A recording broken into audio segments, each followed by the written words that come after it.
Are you going? No, I am now. Anywhere but cold. Alright. Okay. Alright. Call the meeting to order. Please stand for the pledge.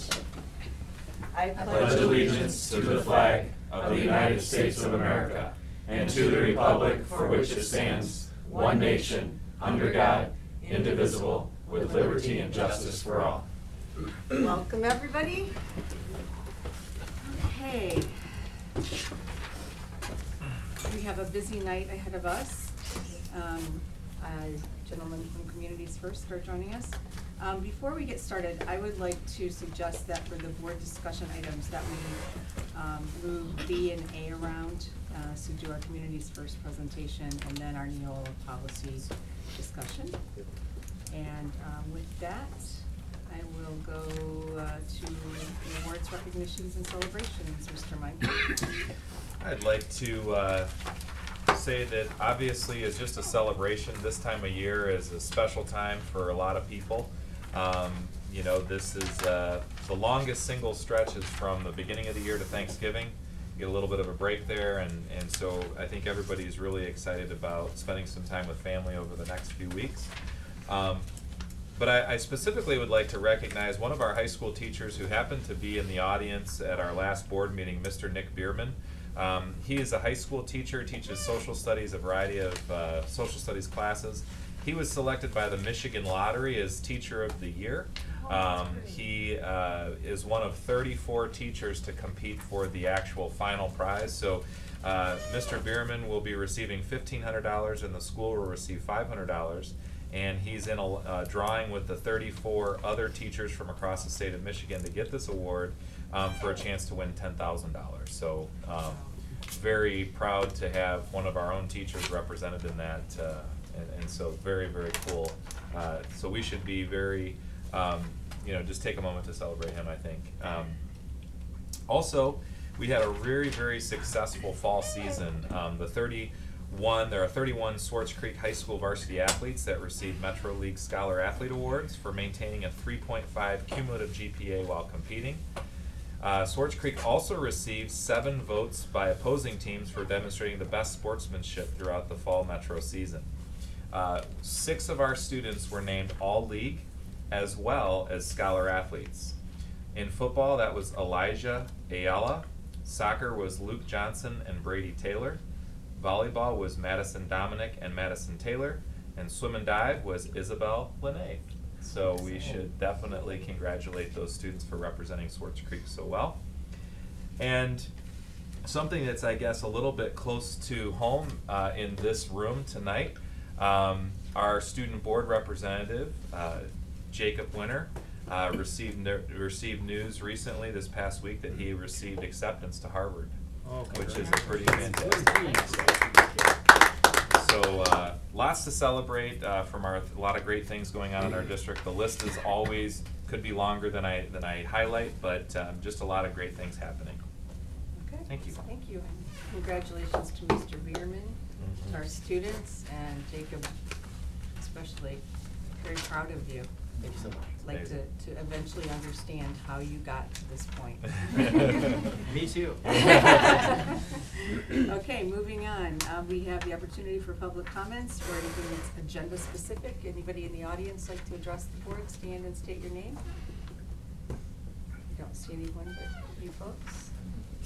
Okay, moving on. We have our consent agenda.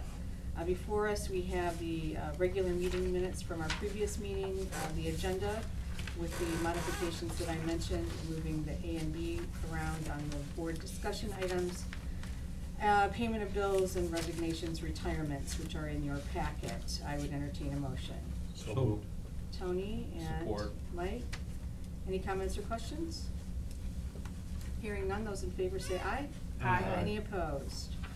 All right, we now have our first student board representative report from Mr. Jacob Winters. That's right. Okay, so I have some materials for you. I'll pass those out. What I want to focus my report on today is how this board can decide how this role will function moving forward. We've talked before about how policies should be adopted so that people coming in the future know exactly what they're expected to do and what the best way is to execute their role. So what you have right now is a packet from the Michigan Association of School Boards about students serving on school boards. So you can go through that. I'm going to sort of walk you through some of the highlights that I saw right now. So on page 3, you can see rationale there. You can go through that. And on page 4, we get into some interesting stuff. So MASB gives 4 different general frameworks for how a student can serve on the board. Number 2, complete connection, I think most closely aligns with what we want to do here at Swartz Creek. Number 1, equitable engagement, is not very practical. You'll notice in the last line of that, it talks about having an equal number of students to adults on the school board. I think they're trying to get at 1 student from each building, but because we only have 1 high school, that's not appropriate for here. A lot of this is talking about, well, if you have multiple high schools, you can pull in a rep from each one. That doesn't apply to us. Number 3, interested parties. There's a line in there that I really disliked. The third one, it says, in the absence of a policy that addresses students' rights to meaningful involvement, the student speaks when spoken to and does not bring issues to the floor. I did not like that at all, and I hope you wouldn't either. And number 4, student reporters, just says it's a well-meaning way, but a poorly informed way of getting student input because you just have students come and speak for a short time, and that's it. Number 2 says that the students are meaningfully involved throughout issues that directly affect them and have opportunities to introduce and challenge other issues accordingly. And I think that most closely captures what we're trying to get here. Moving on, activities for students on school boards. It goes through a few different things that students can do. You'll notice the third one, hiring, may give you pause, and I understand that. You can read what it says there. Mr. Meinke and I talked about how we can specifically formulate any policies to make sure that we're within the realm of being appropriate when it comes to hiring personnel because we don't want to get into any sticky situations there. So I do recognize that we'd have to be careful with that. But all of the other things there I think are great. Vision, rules, talking about policies, and money where the student can give input on the budget. Now moving on to the next page. These are questions that you can read at your own leisure. They're just critical questions about how do you see the student representative functioning. So these questions can sort of help to hone your thinking on how a school board representative should function. And finally, on page 7, we get into a sample policy. And so this is really sort of the first look at what this board could adopt for how this position functions. Let's see here. The first line already, I had some questions because it says the board encourages active and informed participation by an elected or student-appointed high school representative. What I'd like to do is have some more conversations with high school administration, Mr. Meinke, and some of you about how this selection process will be solidified moving forward. I want to make sure that if we adopt a policy, we know exactly how they will be selected. Because maybe what they did for me will change. And so I just want to have some further conversations about that. Down in A, it says an orientation by the board president will be conducted. It references the board president a few times in here. And really I think that could be the case, but it is more appropriate for the superintendent to guide the student through this. And I have to thank Mr. Meinke. He's done a very nice job in helping to guide me into how this might work. But I will say it would be nice to meet personally one-on-one with a member of the board, and that would be the president. So moving forward, I think that should be a practice that we adopt. The next line below that, the student representative will be seated at the first meeting in September. I think that we should change that probably to June, because if the representative sitting here is a senior and they graduate on June 10th, 11th, 12th, they're no longer a student. You know, they're a graduate. So I could see the student representative being selected in May, and they talk with the current representative, get oriented, and boom, they're here in June. And we could have conversations about that, but I think that that's most appropriate. And that way they could sort of get their legs in the summer so that when the school year starts, they know exactly what they need to do to represent the students.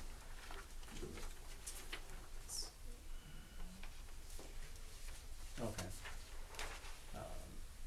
And then once we get down to B, student representative responsibilities, I think it's pretty solid what they have there.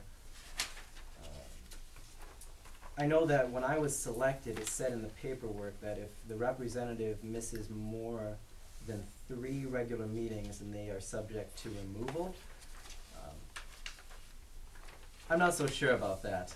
I think we need to have some conversations there, and try to really be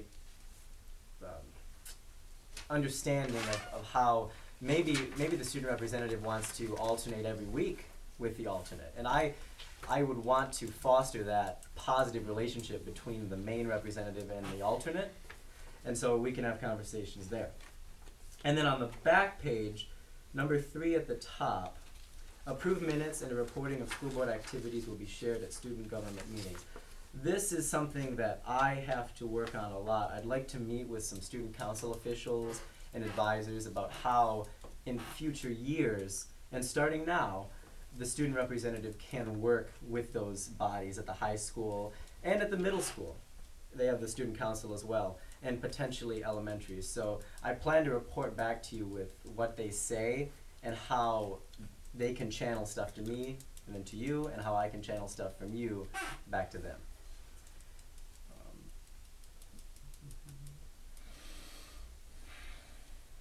I had a question, Mr. Meinker, if you could look at number 5 under C. I was a little confused as to what that meant. Do you have an idea of what that could mean? Yeah, so the Board of Education, their primary functions serve to set policy and also set the budget.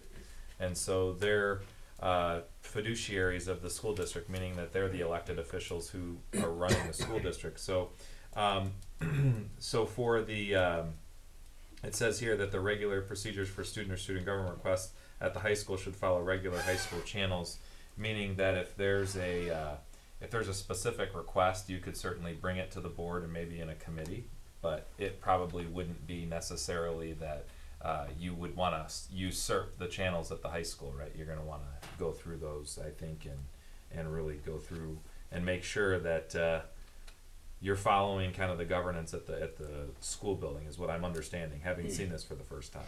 Sure. Yeah, thank you. Yeah. Can I comment too? I think it's also to make sure the board is for the entire district. So whatever policies we put in place affect across the board, where if it's a procedural thing at a high school level, that it be building specific, basically. So that can be essentially dealt with through the administration at the high school without it having to come before the board. All right, and I'm nearly finished. In number 6, there's a specific word that I didn't like, and I'd like to let you know this now. That way you can get an idea about how the students feel. It says the student representative is a position awarded to the student body member and as such is a student privilege. Now, personally, I hate the word privilege. I'm going to be honest with you. I do think that the student, like it says, there should be subject to all of these different, codes of conduct and whatnot, but I would like to frame this in such a way that the student doesn't feel like they are sort of scared, to say what they might think. And when you have a word like privilege, I don't think it works very well. So I wouldn't like language like that. And finally, this is where we get into the real meat and potatoes about how this role could be very large and have some, potential impact and really satisfy what it's meant to do. It doesn't mention it anywhere in here, but I've done research into what other schools do, and many student representatives cast what's called a preferential vote. And I have the language here. It's a formal expression of opinion that is recorded in the minutes and cast before the official vote of the board. In other words, the student would say yes or no, and that gives you an idea of where the students stand, in theory. And I would love to see that here. Mr. Meinke and I had conversations about how some topics may be appropriate for that and others may not, and we can continue to work through that. But having something like that, I think, would really cement this position as one of great importance to the district. Well, thank you, Jacob, and I would recommend, Brian, that we bring this back to the policy committee and go through it. It's in my report. Yeah, so, but thank you very Yeah, much. and I do have one other thing too. I looked into just the Flint Metro League and how those schools work with student representative, and out of the 12, the 11 other ones, 9 currently have a student representative and 2 do not. So I do want to thank the administration at the high school and everyone in this room for creating this, because we were a little behind the times. So thank you very much. Thank you very much. Thanks a lot. Thank you. Okay, moving on, superintendent report, Ben. I wanted to draw your attention to 2 bills that are currently, literally got dropped last week. Senate Bill 685, if you write that down, you'll be able to look that up, and House Bill 5280. This was dropped on the floors of both chambers, and I believe it has a lot of support. I'm a little bit concerned about it from our perspective. I think we're going to be safe in this particular go-around, but the bill essentially says that any school district that's going to be doing any type of construction work that is going to total over $25 million, is going to total $25 million or more, would be required to hire an owner's representative. What that essentially says is that and schools can do that now. So some school districts will hire a construction manager and a architect. That's required. You kind of have to have those. But then they're saying this law would actually say, in addition to those 2, you'd be forced to hire an owner's rep. And that's just taking another 3% of whatever funds that a school would obtain. So in a $48 million project, that's a lot of money to pay out to somebody that essentially, and I understand it, it's essentially going to say they're kind of on my back doing the things that I'm doing for the district right now. And so I understand it, because this has become a second full-time job in a lot of ways. But at the same time, I'm not sure that an owner's rep, if you will, is going to gain us anything more than what an architect or a construction manager would do for us. It's just another check to the checks and balance, if you will. So I think it's an appropriate thing to allow a school board to decide to go out and hire an owner's rep, but to force their hand is going to require school districts to spend millions of unnecessary dollars, potentially unnecessary. And not to say that there aren't great owners reps out there, particularly in districts where maybe they're a larger school district and they can afford that luxury. But I think about us, and you're taking money that could have otherwise gone towards building something for students or staff or your district, and you're going to be shelling that out to another entity, another third-party entity. So it's just something that I saw, and I wanted to bring that up to you so you can be aware of it. I brought this up at our last meeting. Senate Bill 600 is a Michigan Merit Corps curriculum change. And this is going to be a very, very large, broad sweeping change to our high school graduation requirements. I would just encourage you to, if you get a moment, just to take a look at it. I can provide you some further information if you're interested in that. This particular bill would eliminate a world language requirement. It would eliminate health and PE. It would eliminate a large number of courses that are currently offered to students.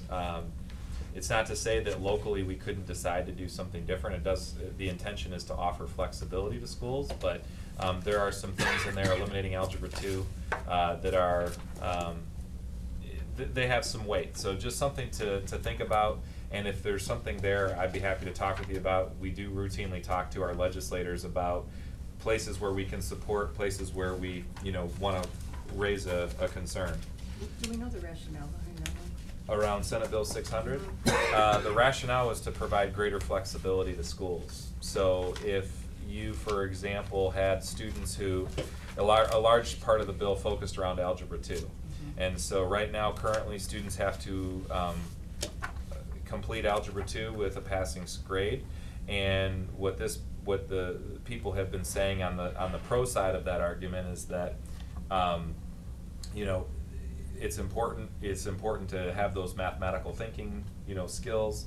And we do have flexibility to say a student might take a course that has Algebra 2 standards in them, but maybe not take the actual course. So it might be a course like construction, geometry for construction or something like that, that would have certain standards that they might be able to make connections to.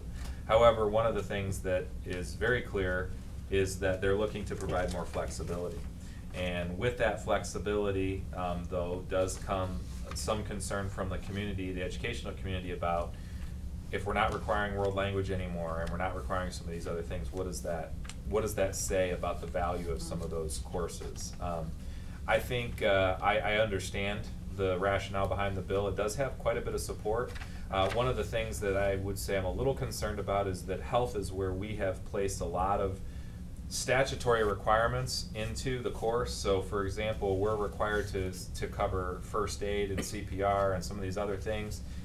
If you didn't have a health curriculum or program, there's probably about 20 or 30 pieces of legislation that we cover in that health curriculum that wouldn't otherwise be accomplished. And so where would you do that? You'd have to carve time out of your student schedules to be able to figure that out. So there's a lot of little nuances there. It's a very big package, and it was intended to be a broad sweeping overhaul to the Michigan Merit curriculum for students. And I would say the other piece that opponents of the bill or proponents of the bill would say is that, you know, Algebra 2 is not a necessary course for students to be successful in, you know, different vocations if you're not going into a technical field. So those are kind of some of the arguments that are happening. You know, I think you can all have, you may all have different opinions, you may all have similar opinions, but I wanted you to be aware that if you're feeling strongly one way or another, it'd be a good time to contact your legislators. Any other question on that? I do. Yeah. Madam President, back Go up ahead. on the manager. Why did they come up with this? Something spurred this. What spurred it? I would have to believe that there were some strong lobby from like Plant Moran and some of the big corporations that are currently owners reps, Yeah. and they get an opportunity to get mandatory business from every bond project that gets passed in the I state of didn't know if Michigan. maybe some money come up missing through school districts, it was mismanaged or something along that line. So that was my question. So Sure, yeah. if I you mean, don't know it, that's okay. But yeah, I mean, don't know that. You don't, yeah. Mhm. Okay. Yeah. And are we going to be grandfathered into this? That's what Meaning- I. That's what I have come to meaning that believe. now that they haven't instituted yet, but they plan on doing it. So is there a start date where our date of project supersedes their date that they started, or are they gonna make it retroactive? That's a great question. So I actually called and talked to a couple of the people that were sponsoring the bill and that knew about this. Mhm. I asked about that very question because that was my immediate concern, and they had said that this bill would have a start date, and it would be for any projects that would pass after whatever the enactment date would be. So it wouldn't be retroactive in any way. So districts like ours who are already in a project wouldn't be affected by that. Well, But, who are they? Do you recall who the two representatives were that started it? well, I talked with Senator Horn Okay. just about Tim Horn, this yeah. particular Was he one of the bill. sponsors? He wasn't one of the sponsors, no. But Okay. that was his understanding. And in talking with Steve Tunnicliffe from the ISD, who's talked to several of the sponsors themselves, that was what the report that they gave. So. Okay, that's all I wanted to know. Yeah. How we fare. Thank you. Yep. Just for the record, I had the same question. I wrote it down. Yeah. That was The the senator- exact same question. That was the first thing I Senator had to that ask. introduced it is Senator Lucido. Lucido. I'd like to call that person just to see why they started it. Mhm. Was it based on companies that need the money to do it? Or is it based on maybe school districts Bad business. misappropriated, or they weren't doing it right, or Sure. it wasn't being done within the bond promise time? Yeah. So I That's all just I have a kind of a comment and a question. Yeah. The opening line is if a board of a school district or intermediate school district or the board of directors of a public school academy undertakes a project for the construction, reconstruction, installation, demolition, maintenance, and or repair of a school building. That's more than $25 million. So I don't know if that would then default to the individual projects that we have. Do you believe Oh, that yeah, I it's- see what you're it's saying. You're saying, collective? She's saying could 'cause it you says interpret building. it? A She's building. thinking it's to It one just says project. a school building. You could say, could it be interpreted that way? I don't think that's how they're intending it to be. Well, don't have but- them correct it. Yeah, then. you put your lawyer hat on, Yeah. you know? They didn't So- make it plural, so, Yeah. I It mean, does say a school building. So it's just something that it is hot off the press. It was just dropped on the floor last week. I don't know enough about it to, to be dangerous yet, but it definitely sent up a red flag for me, so. initially, they're saying it's not gonna affect Correct. school districts that have already started their projects, so I think Yeah. unless it That's changes, we should ignore it. Right, and that's what we'll continue to think about, so. I also wanna let you know, we've been, we have a pretty good rapport with our, union group. The president from the teachers union, and I had a conversation at our monthly meeting and they have a representative council, and they meet with, the district administration on a monthly basis, and, we talked about a lot of the things that we speak about in our monthly meetings. It might be good for the staff around the district to actually hear from both of us at the same time. And so we are finishing up this week we've been to every building except for one now, and we're finishing that building tomorrow morning, but we've been going to meet with every staff to talk with them about some of the issues, such as some of the expectations around teacher attendance and some of the factors impacting evaluations, and just a lot of the things that we talk about with them. And I have to say it's been a very proud moment, because many of our staff who have been here for a long time have said we've never seen the superintendent and the union president jointly speaking to these issues, and so that was a pretty cool experience. So I appreciate our relationship. We don't always agree on everything, but we certainly agree that we need to work together and respect each other, and that's been a strong relationship. So I think that's been very positive, and so it's a good way to kind of round out our last week before a break. And then on Friday, I've got my light up Christmas suit that Rod and I will be making our rounds and taking candy canes to the building and seeing the kids before they head out. So it's going to be a fun day on Friday. So Please looking post forward to it. pictures. Yes, I'm Always sure enjoy Rod that. will do that. Are you so. singing? My son stole my ugly sweater. Okay, any questions for Ben? Thanks, Ben, and we appreciate your efforts to work collaboratively with the teachers union Yeah, and absolutely. support the staff. For sure.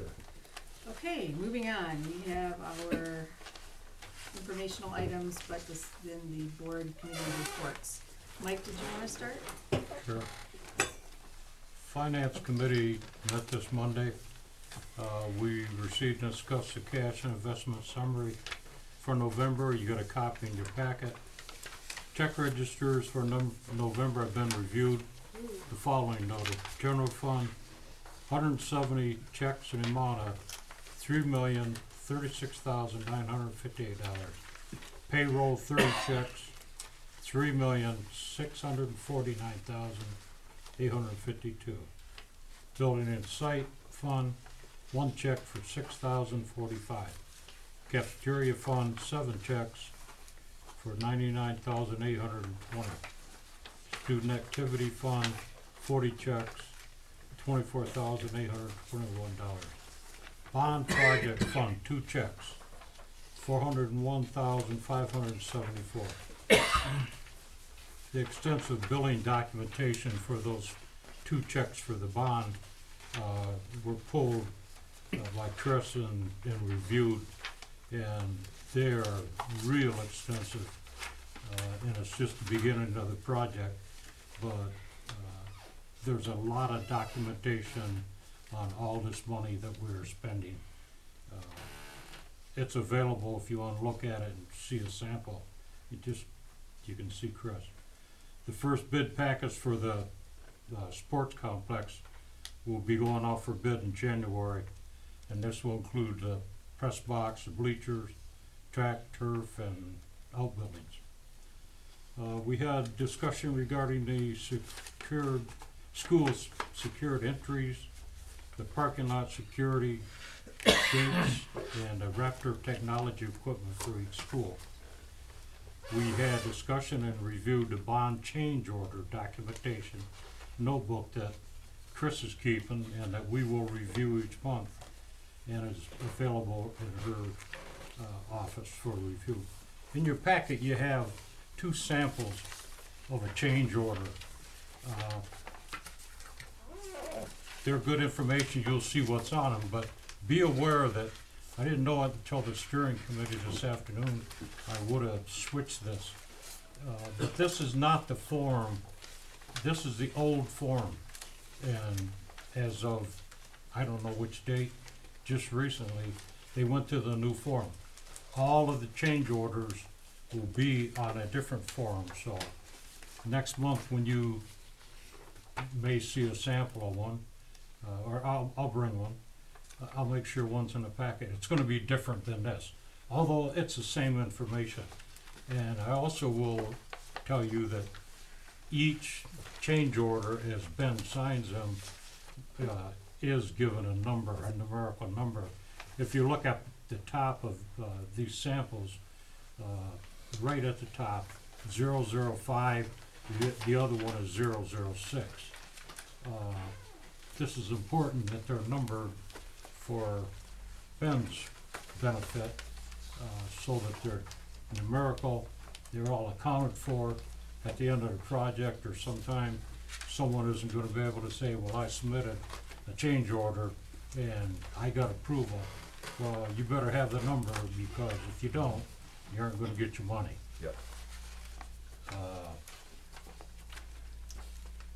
We had discussion on the January budget revision that Chris will be presenting, our increased student enrollment, and a resolution to aim for at least a 10% fund balance. There were no comments, no public comments. Next meeting is set for 13 January at 3 p.m. This is prior to the reorganizational meeting. And we adjourn at 4:04 p.m. Any questions? Yeah, I did. The Raptor technology equipment for each school, is it appropriate to bring that up at all? I know that's Sure. a school. What, where are we with Raptor technology? So we've started to, we did a demo to try to look at the software. Again, it's a security measure, and I wanna stress anytime you think about a security measure that there's not a one-size-fits-all or a silver bullet approach, but this is a way to help manage and understand who's in your building. So let's say you have a visitor that's there to go to a classroom. In order for them to gain access or entry, they have to submit their driver's license, and then when they do that, the technology scans their information against multiple databases, including custom databases. So you could say, we've already run, say, a background check on these parents for volunteers, or we've had a particular court custody case, we have that stuff in our information system, and we can put that into Raptor. And then it will flag somebody who's either got a situation that they shouldn't be there, or it will give you the green light to say they're clear to go. And then it prints out a very nice badge. It tells exactly what the purpose of their visit is and where they're supposed to be. It's very bright, so everybody can see it. And then people in the building know what their purpose is, that they're cleared to be in there, that they haven't been there for an unauthorized reason. So it's just another way of having another layer of security.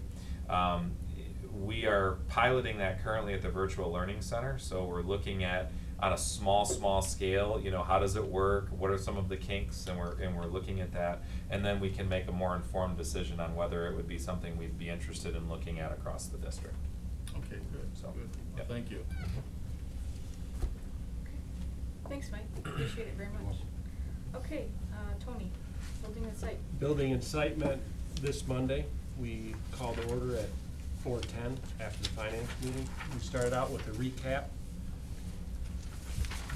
We're under an asbestos asbestos inspection, and everything is going well. It's just to make sure what we've documented is still there, hasn't been removed. Potholes are being filled at the cage. Was 3 tons of coal patch has been put down. We are moving a trailer, a mobile classroom offices to Moorish to help offset the construction. We were informed that when they start the project here at the athletic complex and the parking lot, admin is moving to the PAC. You guys are really splitting up into 3 areas. Yeah. The PAC and the cage are the 2 primary Okay. areas, and then the huts as well. So that would be likely 6 this months. next, starting in the late spring probably. All right, and then some I didn't know about, there was been complaints from some of our neighbors about the boiler whistling because of the burner. So when a second burner kicks on, when it's real cold, the boilers whistle. And that was fixed yesterday. Yep. Oh, New they did? burners were put in Okay. to stop the whistling. Want to keep our neighbors happy. Yep. And the Lions Club voted to purchase the pavilion and 2.5 acres at Gaines. There were no public comments, and we adjourned at 5 o'clock. Any questions? What was the labor on the Lochinvar burner replacement? They were providing all the hardware, right? I think it was around $3,000. Yeah. That's all? Okay. They provided the large, it was essentially warranted work, Right. so they provided the parts at no charge. Thank you, Tony. Brian, policy committee update.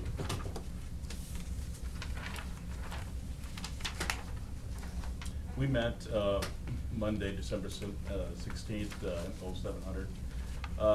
We reviewed and updated the NEOL policies. If you've got my report, those are the ones that we ended up getting through.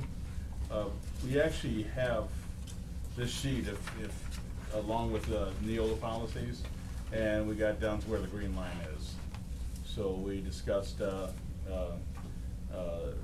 school administrator evaluation, child care center staff and volunteers, community and adult education, state aid incentive, staff ethics, professional staff evaluation, late arrival and early dismissal, and opioid and antagonists. We didn't make it through the tobacco policy package and everything from below that point. We're just gonna have to continue. Then number 5, student representative, we had a discussion, and as Jacob mentioned just a few minutes ago, we're gonna look at the MESB student board representative policy to be evaluated as our template, and we can do that at the next policy meeting. And then Alicia,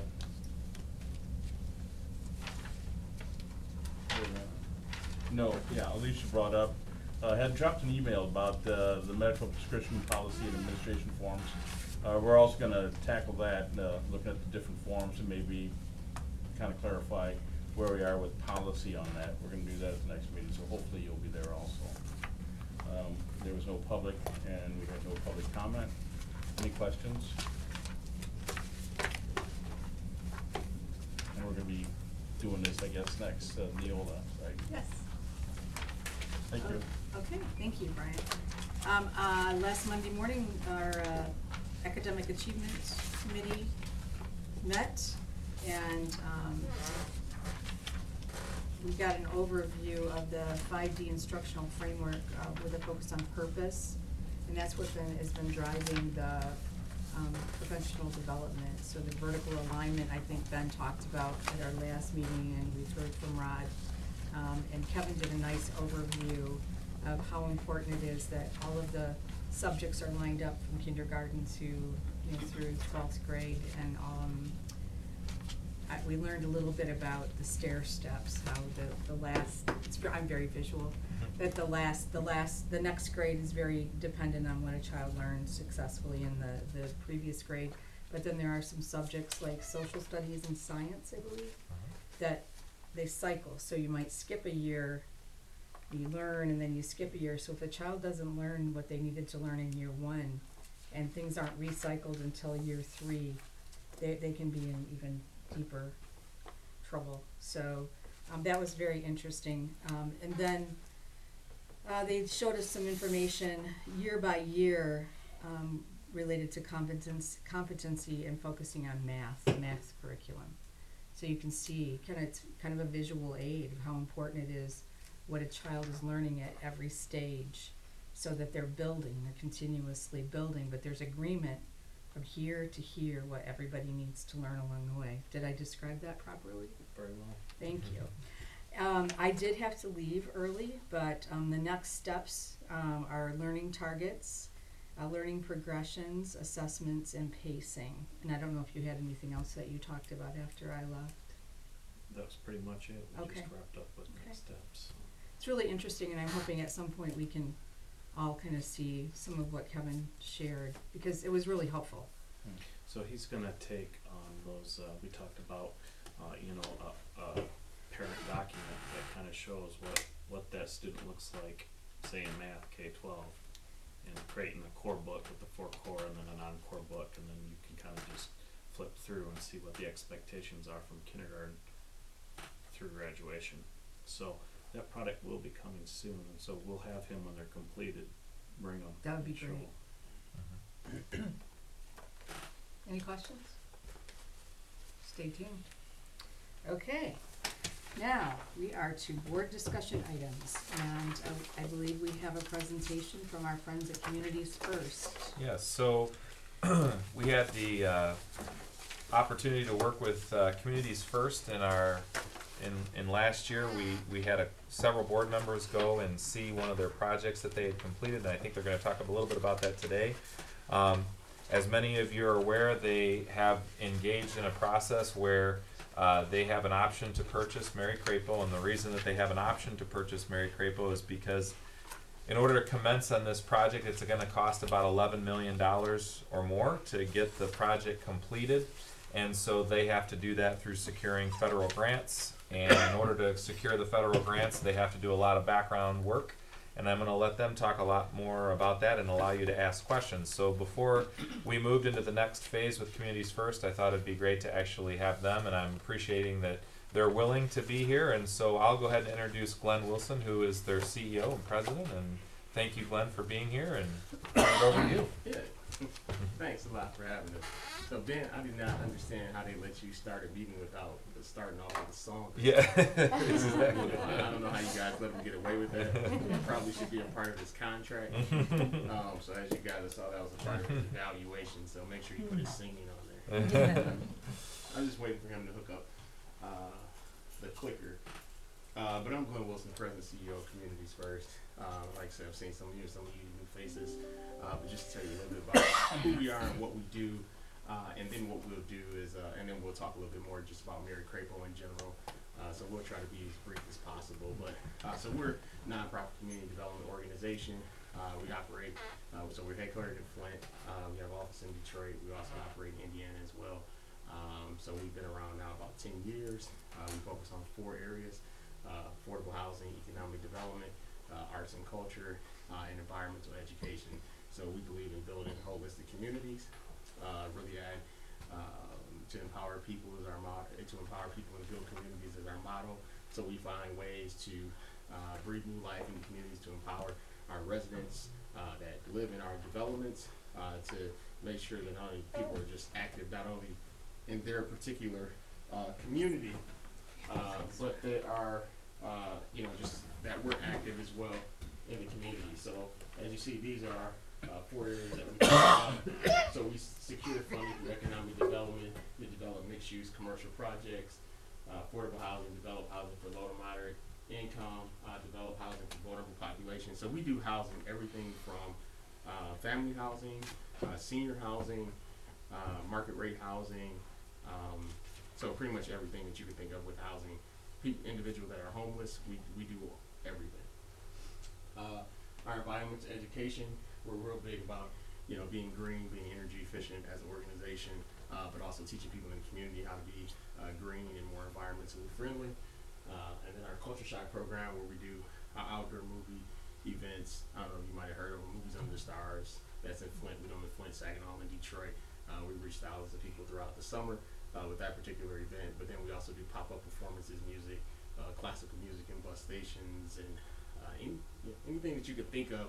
We do a lot of different crazy things. We did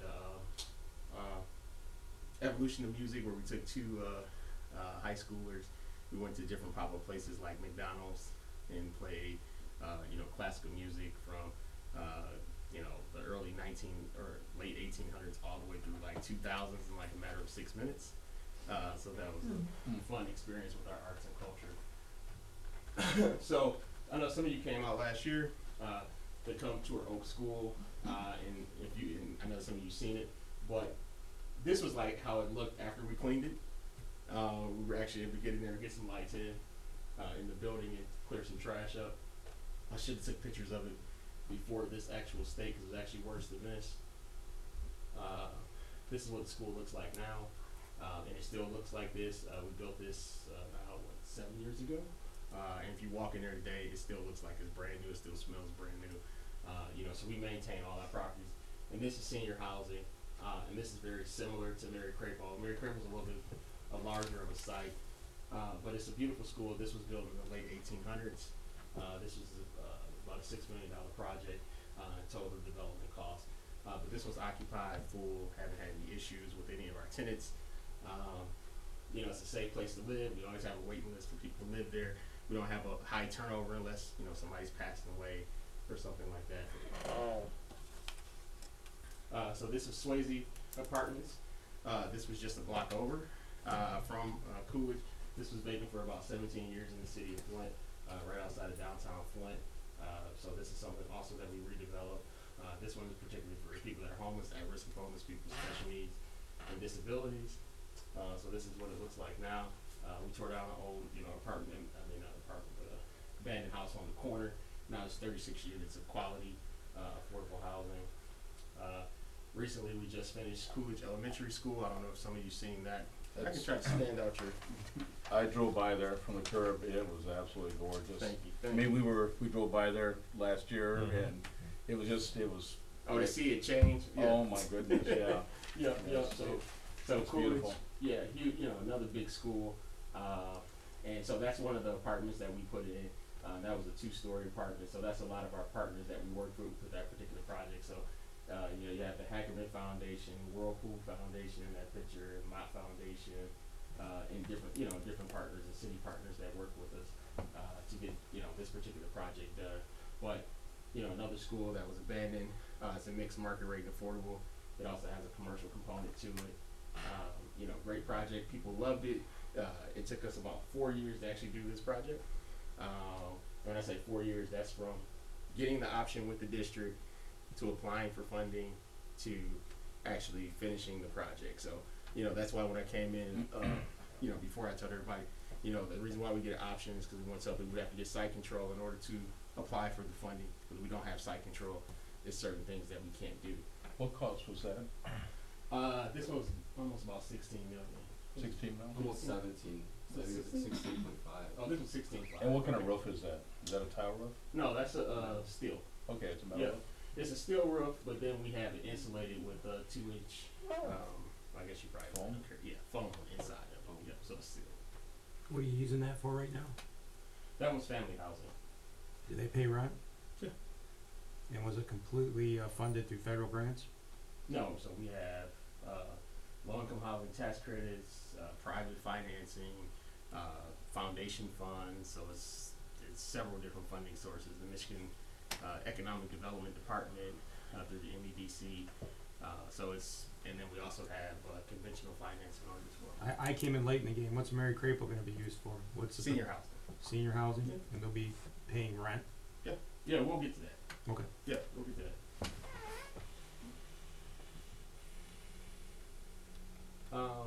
So I'm gonna let Mike talk a little bit more about Mary Crapo. Mike's our real estate development director, and also Tina Reyes is our strategic partnership coordinator, and she's here with us as well. But just to give you guys an idea, our developments, they're very well maintained. We manage them well. We service people in the community to make sure that everyone has a quality place to live, not only from the poor, but through the wealthy. And we always make sure that we have projects that are successful and sustainable long term. So we don't look at projects in a way of just how do we just get a project done, but actually how does it last forever? So we look very long term on our particular project. So Mike can speak more to a few things just about this particular project, and then I'll come back and just kind of wrap up some thoughts. Yes, so the proposed plan is to have turn Mary Crapo into 40 senior apartments, so it's 55 and older. Would be 1 and 2 bedrooms. The rent range, I'll get into that a little bit more on the next slide. Give you an idea of the current status. As Glenn said, these projects take a long time. A lot of times we're dependent on state funding cycles and things kind of outside our control, but we're working with the city right now to go through various approvals. We're working with a lot of our financial partners, as well as the state of Michigan. So, very similar to Coolidge, the funding sources, it can't just get done with, private loans, so we combine things, but typically there will be a private loan, like first mortgage, like you would recognize, and the project is underwritten several different ways, financially from our financial partners, equity, debt, and then city and state as well. So kind of some of the market information, the numbers for you. You saw the rents from $343 to $1,100. Kind of what we go by is the units is going to be a mixed income project. So some of the units will be targeted as, we call it deeper income targeting. So targeted to people that make 30% of AMI. That's just the jargon for what determines, how do you determine a project is affordable? Like just like when you rent an apartment or you pay for your house. If it's affordable, the common definition is it's 30% of your income, right? So if you make $100,000 a year, your housing is affordable if you pay 30 grand or less, right? If you pay 40 grand a year for your housing, you're considered it's unaffordable or cost burdened or housing cost burdened. So a portion of out of the 40 units, I think right now approximately 8 or so units will be targeted at 30% AMI range. So those people will pay approximately $343 a month in rent, all the way up until now this max rent at 80%. A 2-bedroom. I'm not going to say we can get $1,100 a month for a 2-bedroom. So, but that's the maximum that we can charge based on this area. So you see the Genesee County, the area median income, a 4-person household, 61 grand a year. Sorry, I'm throwing all these numbers at you. And then so just to give you a little more info, for Swartz Creek, it's a little bit less than that, 50 grand a year. So the typical tenant, it'll be varied. So depending on what their income level is, if they're making around 60% of the AMI, their rent's going to be not more than $687 a month for a 1-bedroom, yeah, and then $825 for a 2. Just to give you an idea of who our residents are going to be. We're targeted to seniors, mixed income. I went through that. So various incomes all the way down to 30%. Up to 80%, which 80% would typically be like a market rate apartment anyway. Very important for us is our property management, how we keep our properties kind of running smoothly and our tenants very happy. Is we use Premier Property Management. They're very well known. They manage market rate. They manage all kinds of different properties, and they manage all of our properties as well. I've got just a simple question. Mm-hmm. Does that include utilities? That 343? Yes. That's everything. Yep. And then tenant screening, we do background checks and all that stuff. So it's very important for us to, as we operate our properties, we consider, one bad apple can really kind of tank a property. So we really kind of, stay on people and give them a lot of opportunity, a lot of support. With Mary Crapo, the senior development, we've had a conversation with the senior center across the street as well. So doing targeted programming and things like that as well is what we try to do to help our residents. As far as just some of the outcomes that we look at when developing a school and what we've seen in the past, you guys are doing a great job. RC's doing a great job of kind of maintaining the building right now, because you saw pictures of Oak Street, Coolidge. We've gone through a lot of schools. They go south really fast if you don't keep up on them. I mean, we just went through a school in Detroit that I think they said July. They closed it in July of 18 or something like that. And it looks like a bomb. And it looks like a bomb went off. It looks like it's just falling apart. So schools just go bad really fast. So developing this property is prevents that blighted building, especially on a main street like Miller Road where everyone drives by and everyone knows it. Our goal is to restore the historic community asset. We have already successfully gotten a preliminary approval to have Mary Crapo listed on the National Register of Historic Places. So it's going to be nationally, eventually be nationally recognized as a historic place. Obviously, it's vital to the community. It'll be nationally recognized. Property, we want it to be compatible with the neighborhood. We don't want to slap, things like industrial or apartment somewhere that doesn't really go. So the site's very well suited as a buffer to the neighborhood. That's just kind of one of the architectural and site design, site concept things we think about is how do we affect the neighborhood. With our projects, we want market and financial feasibility.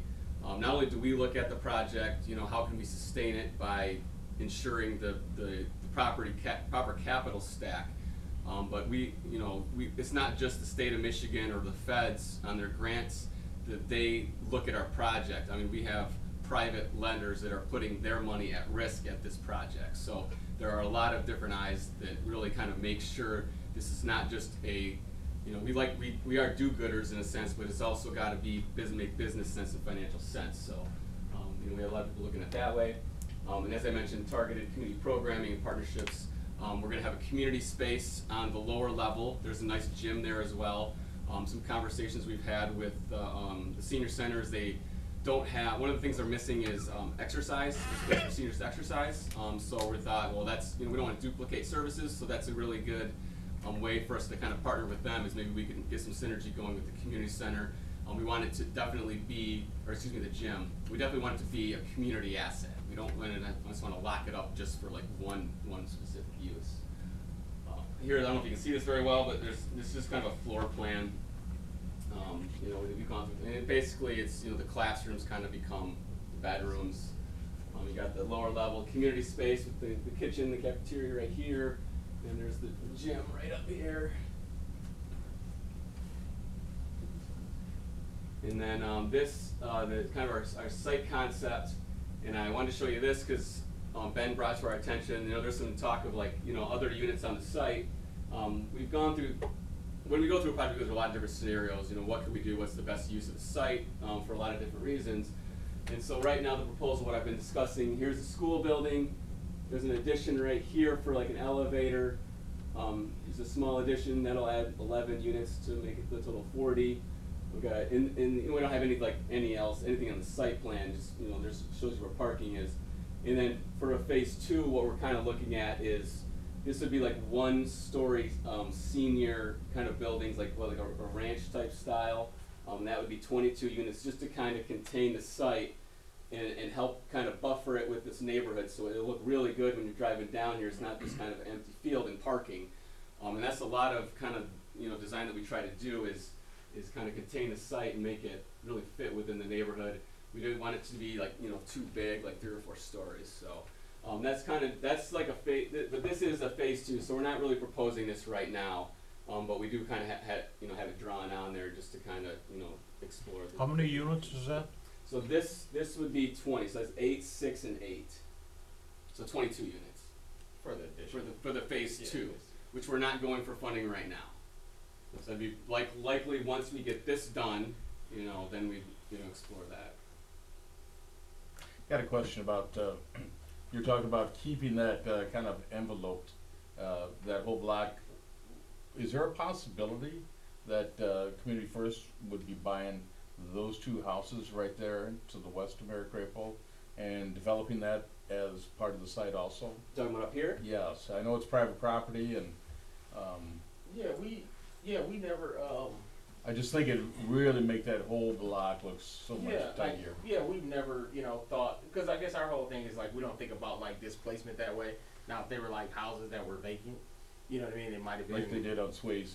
Right, exactly, like, blighted or if there's a blighted house that's sitting there, or if somebody's like renting a house and it's like falling to pieces, then we'll reach out to them. But if there's like stable homeowners there, like, hey, if they want to stay in their house, it's great. But if it's something that they're interested in selling, that's fine. But our whole thing is we would rather look for, just give an example, and Mike, like, he's talking about using the buffer, but say if there was like a couple houses around here that were like falling apart, like we would probably take more or less to say, let's try to find those 2 bad properties, and turn those into 2 good properties. Or redevelop the houses there then? I mean, yeah. kind of continue the momentum, because a lot of times, you know, you get a neighborhood that's either at a tipping point or it's seriously disinvested, so we do a, you know, a nice project like this, and it typically will enhance the area, but we can kind of speed it up, you know, if we maybe get a couple houses like Glenn's talking about, and do some like facade improvements or whatever kind of maybe, you know, things that would need that. And I don't know if you can see that, and Mike was talking about the parking around here, but as you see, yeah, there is a huge space there, but we did leave a huge green space in the middle where it's more like a Central Park type situation. So, you know, you'd be able to, you know, do events there. I think you guys already show movies, but that'd be like a large enough space. Like if you wanted to show a movie there, like literally you can pop up a screen there and show a movie on that huge green space, you know, right in the middle of that development. Where you can go out there, you know, kids can play. You know, but that's the idea, is for it to be a. So it's gonna be open to the public, kind of a park? Yeah, I mean, it's technically gonna be a park, it just be a green space. Okay. Right. So I don't wanna call it a park. Okay. Would you be putting trees in and kind of developing that? Yeah, I mean, we'll do some trees, but probably most of the trees will probably be shrubbery around the parking, you know, and then try to leave the green space to kind of leave it open where people can, you know, walk through, play. If you want to play, you know, on a kite or have a kite or something like that, they'll have space to run. Because sometimes what happens, like you put too many trees in, and it ends up convoluting the space where people can't functionally use the space. But we'll definitely put trees all around the site, like around the outside, you know, so there'll be beautiful landscaping. Just like when you went around Coolidge, you know, you saw the landscaping, you know, that we had around the site. I mean, we do an excellent job Yeah, it was beautiful. landscaping. Did you say is Coolidge done now? Yeah. Yeah. Okay. And then you guys are doing the project up on Ballinger too, right? Yeah, Ballinger off right. Flushing? Yep. That's pretty exciting as well. Yeah, very exciting. The area, I was just over there and saw that. And are you guys, and you've done something out in Durand, wasn't it? No, that wasn't ours. That Oh, was, okay, Volta. sorry. That So was Volta Group. have you done much in communities like ours, or primarily in this area? Is it just I mean, it's in the mostly city been of Genesee Flint, County. or- I mean, but we're doing as far stuff as in within- Detroit, Okay. and then we have properties in Indiana as well. Right, Yeah. but I guess outside of Flint, here in Genesee County, are we the first one that's outside of the city of Flint, or what other properties have you Yeah, I guess redeveloped? you could say in Genesee County, yes. But we're working on other stuff in Genesee County, if that makes sense. Like this is not the only project Right, that we're working on in Genesee County. and then, so I've got like So three- this could be maybe the three first one, or questions. something Sure, else sure, happen, sure. or if another project is moving faster, like that one could happen. So I'm not gonna tell you like, oh no, it's the only one, because it's like you Yeah, never know right, if the funding right. source comes available, and you're like, oh, I thought we were first. It's like, sorry, it was in Grand. Well, Blanc, that's where I was going, the level of priority, Yeah. and then with the other projects you have, because like, as you said, you're trying to get private lenders, and you Mhm. mentioned like the Hagerman Foundation or whatnot. Mhm. I don't know if it's appropriate for us to ask, do you have investors that are excited about our property, or, or are they Yeah, more yeah, excited yeah. about some of your other projects, or is it, Yeah, it's. do you have any concerns about finding funding to back this project? I mean, not right now, no. And then, I mean, Mike can speak some more to that, but I mean, as far as us talking to our investors that we have now, we don't foresee a big issue. I mean, if there is a gap, we just applied for some funding to the county, that we're pretty excited. And I was actually gonna ask you guys, which I was meaning to bring that up, to ask you guys for a letter of support, for that. But we just submitted and asked the Genesee County Planning Department, for some home funds to put towards this project. So if you guys are willing to do a letter of support for that project that we could send to the county, that'd be greatly appreciated to support that grant application. And as far as like private lenders, equity and debt, you know, that's no problem. There, you know, we have a lot of different partners nationally that we've worked with that have looked at this project and they love it. The biggest issue is really the competitiveness of the project and on a state level, because we compete with other projects for a fairly scarce resource, and so that's what drives some of what, you know, obviously it's not all of it, but some of the things are geared toward, you know, the state funding cycles and in that competitive process. So that's kind of the one of the hurdles. It's not interest as far as investors or lenders. Your agreement, calls for 2 possible 6-month extensions, and you're asking for 1. Mhm. Do you expect to finish or be ready by the end of the 6 months? Or So- do you expect to ask for a second? So the thing is, we have funding rounds that pop up, and so we have a funding round coming up in April. So we're getting the application and get together to put in April. If we turn it in April and say we find out in August that we're good to go, then we won't even need the next 6 month option. The reason why we asked you guys, I mean, you guys already approved it, but the reason why we were just, talking to you guys about it again is because it's just at the point of, let's just give you guys an update to let you know where we're at. We're about to turn in the application, so we're just looking for, you guys just to, kind of give you guys clarity or, I guess, point of information, kind of let you know where we're at in the process as well. And to give you an idea, is we actually just heard today that we had got an award on another project that we had, it's very, very similar, that we had cycled through before. We didn't get the award, and then we got the award, so it's just. But you're going against other groups, so you don't know on this next cycle, are you gonna get it, aren't you gonna get it? There could be other groups. Yeah, I mean, we That's the purpose of it, right? Yeah, and I'd like to say, some groups are like, well, they'll throw everything at it, they'll throw everything at the wall, you know what I mean? Say, okay, we got 10 projects we're gonna submit. We're pretty, I think everything that we've submitted so far, we've gotten funded. But it's So, just, yeah, it's just a matter of, that was my did we get next it the question. first How time many- or did we get it the second time? How many grants do you put in for annually normally with all your projects going on? Well, last round we put in 1, Okay. and this round this next round I don't know. Yeah. Well, the next round we got coming up for the extension in August, you're gonna put this in for your grant. In April, Yeah, yeah. yeah. So, And how many companies are doing this across the state, if you even know that? successfully.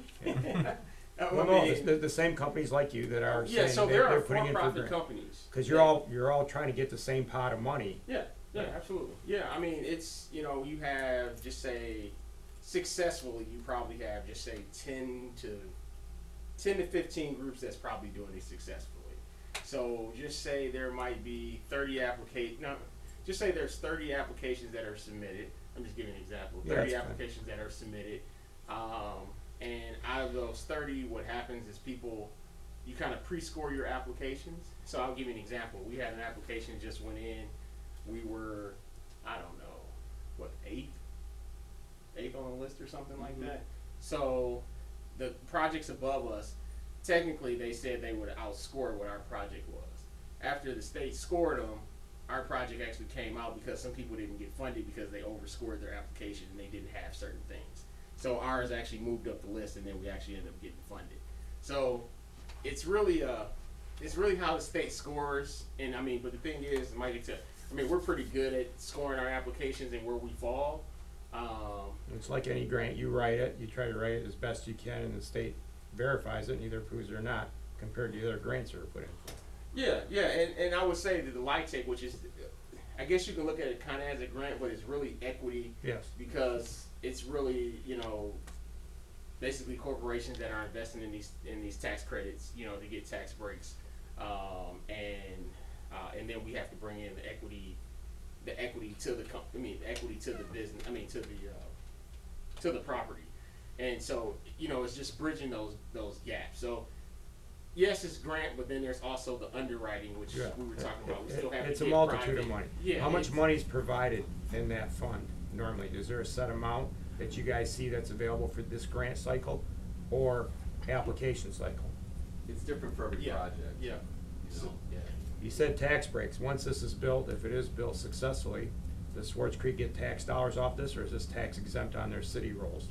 So it will have a pilot.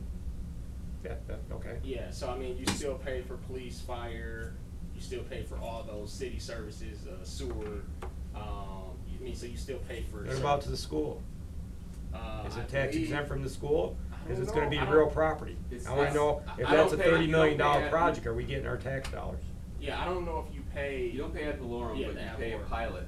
Yeah. So it's still a certain amount. So they're to give you prorating it as the years go on? No, so to give you an example, I'm just gonna give you an example here. So say right now the taxes that the school is getting, because the school doesn't pay tax on the school. No, it's not, but Okay, that's gonna be so- real property once you start renting it out. Right, but I'm saying, but the pilot actually helps keep the Commercial. rents affordable. Right. Right, so to give you an example, is that our pilot might be paying $40,000 a year in property tax. So it's based off the rents on the property. is how the taxes are. So there will be tax dollars, which is more than what the city is getting now, Right. which would be nothing. They would probably just say get $40,000 a year in taxes, but it would be based off of what the income would be on the property, not just the regular SCB value. Got it. Yeah. That's what I wanna know, but there'll be calls for service for police, fire, EMS, all that. Oh yeah, all That that the city stuff is provides. still, all that stuff gets paid for out of pocket. Yep. Okay, that's, yeah, thank you. Yep. So I just have a question and a comment. So I'm very happy to know that you're putting in a gym for the folks who wanna use it as an activity center, but also for social isolation that people experience so that they can be together. In your other developments that have seniors living in it, are you arranging for them to have routine transportation or some kind of regular programming and or access to food? Yeah, so we have the shoppers. So I'm also on the MTA board, and so I'm real involved with transportation. So I don't know if we spoke to that last time, but we'll have like the senior shopper bus, you know, where the MTA will come by, you know, once or twice a week, take them to the 3 or 4 grocery stores that they need to go to, you know, in the community. And we have all those services now, VAAA, you know, that we work with. They come in and provide services or case management as seniors need things. We have Walk with the Doc, where the doctor come in and do exercising with the seniors, walk with them, talk to them about things for their health. We have art classes, exercise, what is that? Flint Fresh. Yeah, Flint Fresh, yeah. We have food deliveries that come in monthly for seniors, which is like fresh vegetables, fruits, stuff like that. I mean, they get free tickets to the symphonies, hockey games, basketball games, you name it, and a lot of that stuff is free that we provide to our residents. Good, So, thank you. Yep. That's just for my own information, so if people start asking, we have a sense of how that might work. yeah, absolutely. I appreciate that very much. Yeah. All right. Any other questions for the gentleman? I just have a comment, your buildings are beautiful, and thanks a lot for doing this in Thank Flint you. and your interest out here, yeah. Okay, all right. Thank you so The other much. two Thank school you. projects, what are they being used for again? Coolidge One was is- for what? That's families. Family, is that already rented out, or is it Yeah, getting? we just finished that like 2 months ago. So, How many So one residents One do you building, have? the school is already filled up, and then the Good. other new building, we just got our certificate of occupancy a month ago, so that's just starting. So there's not a problem filling any of these that you've had in the past? No, I mean, it really Perfect. just gets down to people, it's management, it's screening. I think the thing is, it's not about how fast you rent them, which we wanna have them rented up, it's Yeah. about having the right tenants. And I think that's more or less what it's about. I appreciate that you've done this as a senior center. I prefer that downtown. I've lived here most of my life, so I think that's a good fit for it than maybe something else, so. In that- Oak Street, the senior has been 100% occupancy. I like for that. like That's a 9 good thing. months. Have you seen those? I do have one more I haven't seen question. those three. Given the age that you're attracting, and it could be 55 and older, do you ever put in small playgrounds for grandchildren that might be spending the time with their grandparents during the day? Usually we build, most of our stuff are usually built by parks. Okay. So usually they're not usually far from parks. Okay. I don't know if you saw, but in our design that we have, kind of the Central Park is, if there's a way for us to use that playground equipment that's already there, we'll try to work that within there. Or if Ben lets us move it, you know, on the site or something like that, we'll see what he comes up with. I visited a similar program in Baltimore, and there were a lot of grandchildren that stayed with their grandparents during the day, and so they decided that they were more successful when they had a place for the kids to play. Because there was limited space Yep. in the Baltimore area, but it was really cool because they even took away parking lot space to build some places for the kids to play. Yeah, Oak Street is literally across the street from Memorial Park, so they literally walk out their door, make a right, and they have a full park right there. Appreciate you making it look the way it is too, trying Thank to keep you. that ambiance with being a historical building. Yeah. That's a big thing for me. You do know that if we approve this tonight, you're gonna owe us $1,000. Or I can just buy it for $1. I thought it says $1,000. That's right. One It'll other be thing, 1,001. We signed this contract January 15th. Was the last time we signed it of this year? Goes to Very nice. February. Goes to February 29th. Okay, but it says January 15th and 19th. Speaking, is when Glenn, yours is. speaking of historical, I was gonna say, I don't know. Well, I know that. Mary I don't know Crapo- whether you already approving the first approved it. contract. It's just. Mary Crapo, Crapo was our governor at one time. Yeah. From Swartz Creek. So I don't know if you've done the research on it, but I think that'd be kind of a key thing to hone in on while you're putting this together, to kind of exploit that whole idea of him being governor one time, and I believe Mary was his wife, wasn't she? Yep. So I think that would be really kind of cool to kind of keep that in mind as this whole thing's coming together, former governor and the wife of the governor. Yeah. Do they do a historical plaque with the history of the building? Yeah. You- those I are mean, is very that something that you expensive. normally do Yeah, those with are them? very expensive. Yeah. We're asking you for donations. Yeah, for we're that. asking donations for We that want to plaque. fundraise We'll for give you back that. the $1,000. Promise us that, we'll give you back the $1,000 and get that approved. Yeah. Well, it is a That historical plaque is gonna building, be and more it like means a lot to a $9 lot of grand people in for that Swartz plaque. Creek. Huh? It means a lot to a lot of people in Swartz Creek being a historical building, a lot of people, Mhm. I didn't know. Thank you. Yeah, we took, when we did Coolidge, man, we did tours and took some of the former teachers and students through there, and they were crying, and they were saying, "Oh, I used to teach in this class. I remember that." I mean, it was really cool. The 40 units that are gonna be in the building, are most of those gonna be on the second and third floor? The living quarters? No, there's some on the first Is floor. there some on the first? Yeah, Okay. it's not many though. Yeah, I Cause forget it's a how many. weird, cause it's a weird What kind about the kitchen cafeteria area? Yeah, that stays in there. Okay, Yeah. is that gonna continue to be a cafeteria? Yes. Yeah, for this, to help the seniors and stuff, yeah. So we're gonna have you guys come and cook. Yeah, absolutely. We're gonna have Ben come sing. We'll take I'll be happy to. I'm excited to see it go. Singing superintendent. That's right. Just a side question, do you guys have any plans, or do you have your eyes on Central or Whittier at all? You know what, I don't think Center's they're, getting tore down. I'll put it this way, you know, I've talked to them before. I don't think they're interested in selling the school right now, so I really don't know what their interest is going to be one day. But they're holding out hope, and we'll see what happens, so. It's been vacant, what, 3 years, 4 years now? Central? Yeah. Oh, Oh, it's been a little longer than that. 9, 10 years now. Yeah, it's been longer than that, but, it's definitely a beautiful, It is. It's gorgeous. it's a yeah. beautiful building on the A lot of outside. beautiful architecture. How's the Yeah. inside holding up? Has anybody been inside? I haven't been there in probably 8 years. So, I mean, I know 8 years was pretty bad, so I can, Imagine what it's like after 8 more I've years. seen you know. videos, it's But as you saw Too bad. Swayze, I mean, it was like had fires in there and burned out, you know, vacant for 16, 17 years. So it's kind of, you know, what's bad is bad, you know, how much people want to see something get redeveloped. And if you have, you know, good philanthropic partners to do certain parts of it, you know, you can get a lot of things done. So, Yeah. anything's possible. So. Thank you. Well, Thank you guys for your Thank you, time. appreciate it very Have a much. good Christmas. Thank you guys. Thank you. Thank you, gentlemen. Thank you, ma'am. Okay, moving on to our Neola policies. This is our first reading. So I went ahead and, I know that the board has received, your policy updates. This being our first read, it's really just an opportunity, to discuss if there's any, kind of burning immediate questions. Just to make you aware, there's kind of 3 parts to this. So, the first part is again, these yellow sheets provide, I've affectionately dubbed them as the Cliff Notes version. So this gives you kind of an idea of what each of the policies would encounter. You also have 2 special inserts. One of them is dealing specifically with tobacco policies. As you can probably imagine, a lot of the tobacco policies, with the result of the law in Michigan changing around marijuana, there's several policies in here that affect that. There's also some things in here about vaping.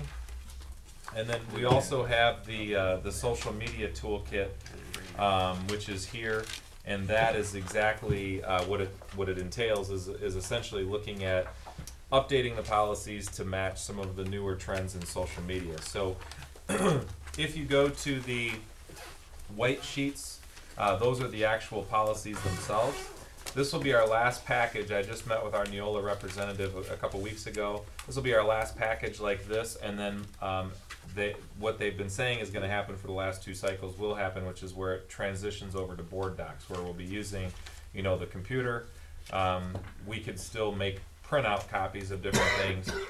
One of the advantages of that I am looking forward to is seeing the policies will be as they've been enacted before. So a lot of times when you go through this, you're seeing as if it were fresh, But we have already adopted certain parts of these policies, and so the nice thing about the board docs, I think, will be that.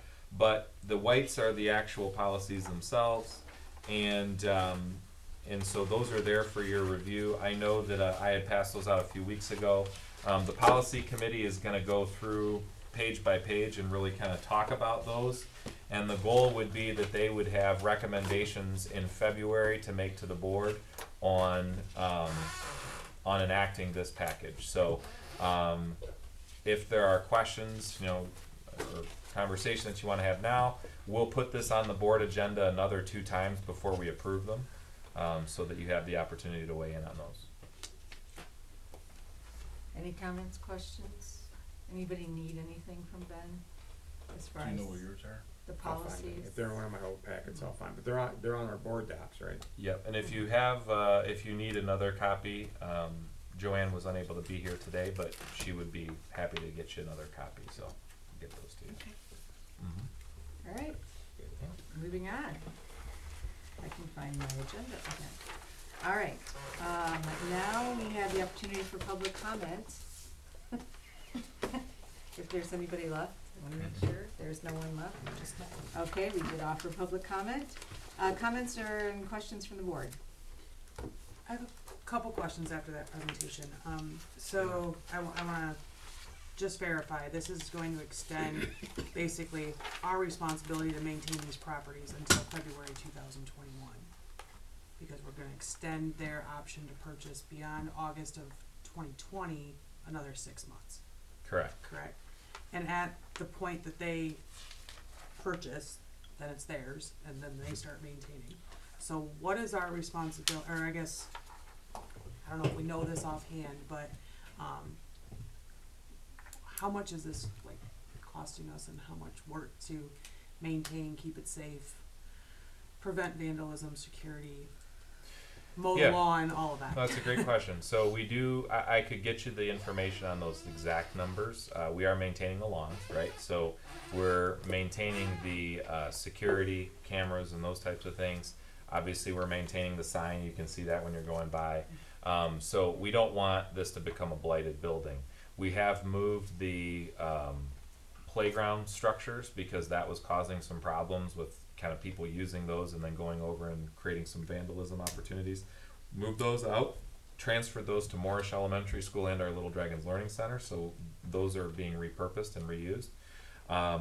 We also pay what's called a water readiness fee. I had a nice conversation today with the with Mr. Wright from the Genesee County Drain Commission, and talked about how there might be an opportunity for the school to apply for that to be shut off.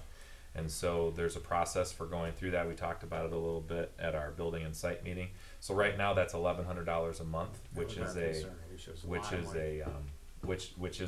basically a readiness fee because the water's not even being used. So that's a conversation that we have to have with the city and the Drain Commission, but we are actively engaging that. So we're hoping that that will be mitigated. So in terms of operating costs, it's very, very minimal compared to what it was when when it was heated and it had had to be operated with electricity and everything else. So Are we still heating it to 45 degrees? nope, everything's been winterized. Everything is completely shut down.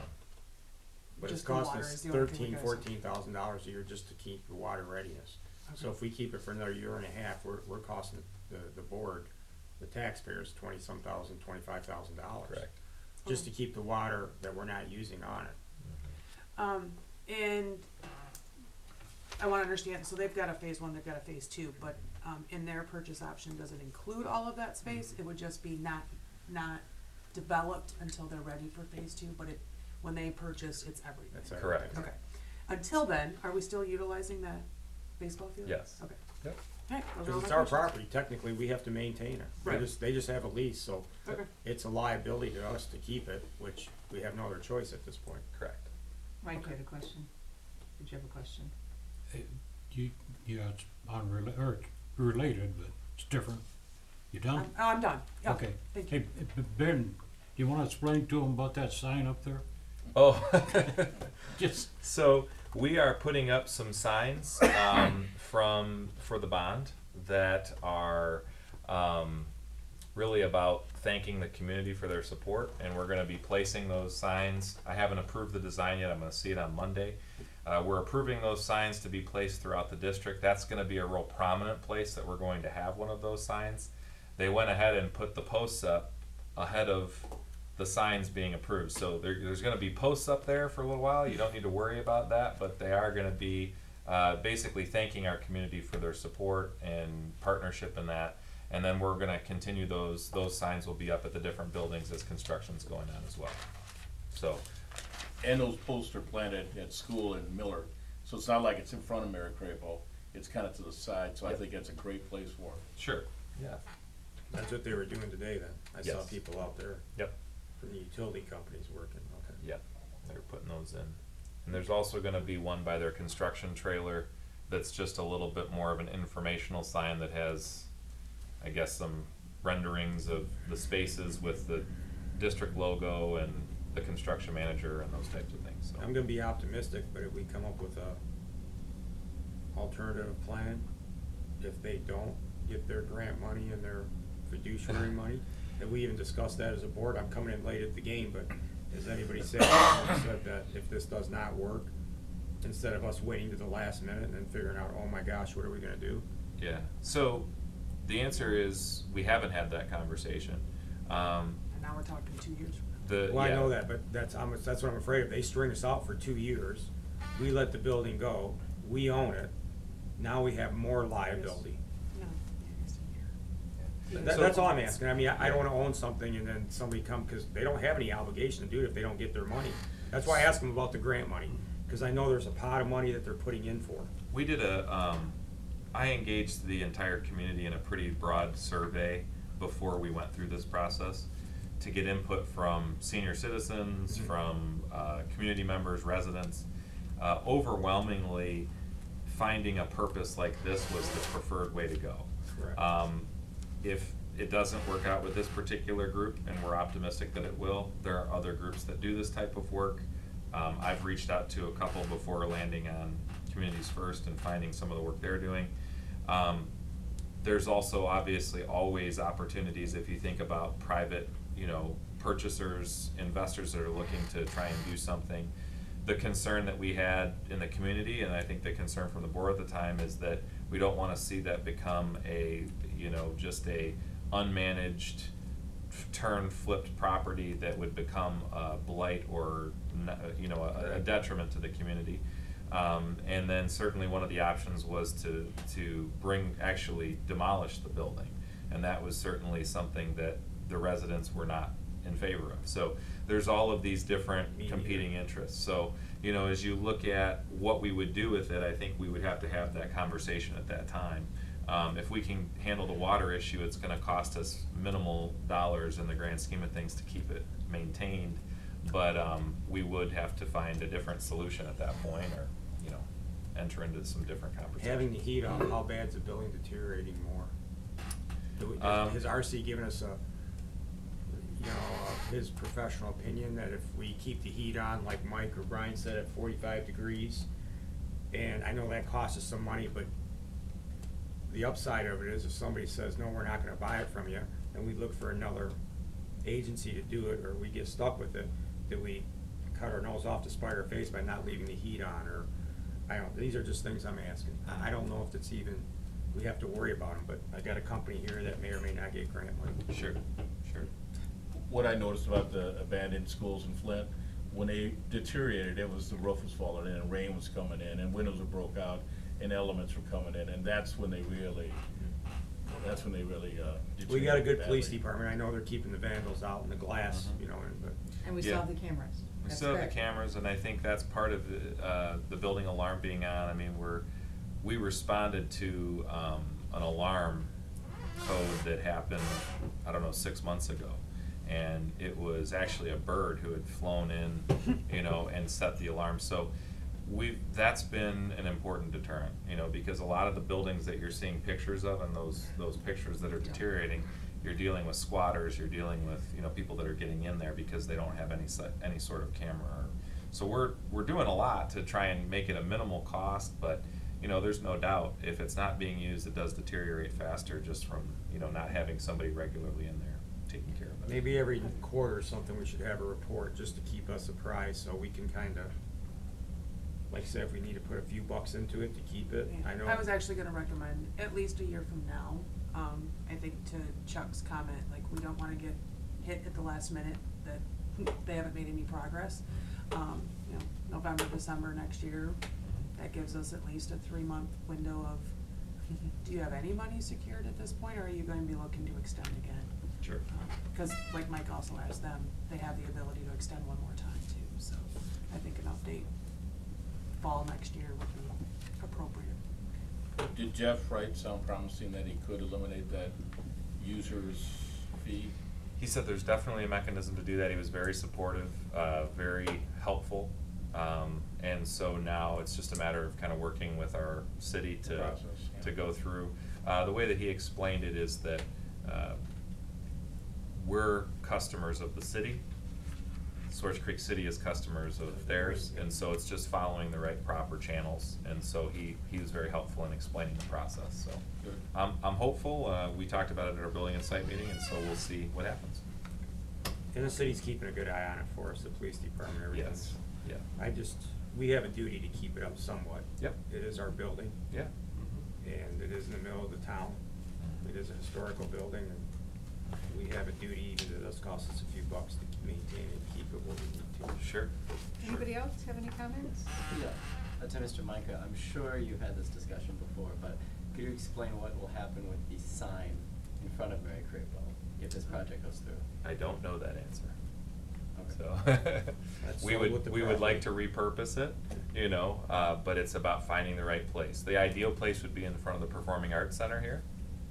However, there's not enough room with the city codes to be able to make it fit there, so it would be a matter of determining where's the next best placement for it. You know, would it be in maybe one of the new sites over here? So we've talked about maintaining the sign and keeping the sign, and that's been part of our conversations with them. But I don't know an exact plan, so I wouldn't have that answer yet, but. Okay. Okay, we have the need to go into closed session for the purposes of collective bargaining, OMA 15.268, Section 8C, and superintendent evaluation, OMA 15.268, Section 8A. I need a motion. So moved. Support. All right, Have to Alicia, do- Jessica, and we need a roll call vote, please. So, Just point of order real quick, Madam President, did we ever vote on the extension? Do we need to vote on the That's extension? actually You will. coming Is that, later. oh, okay, I'm Yep, sorry, yep, no okay. I problem. didn't know if we were gonna do it after we Nope. discussed it, I'm Yep. sorry. Yeah.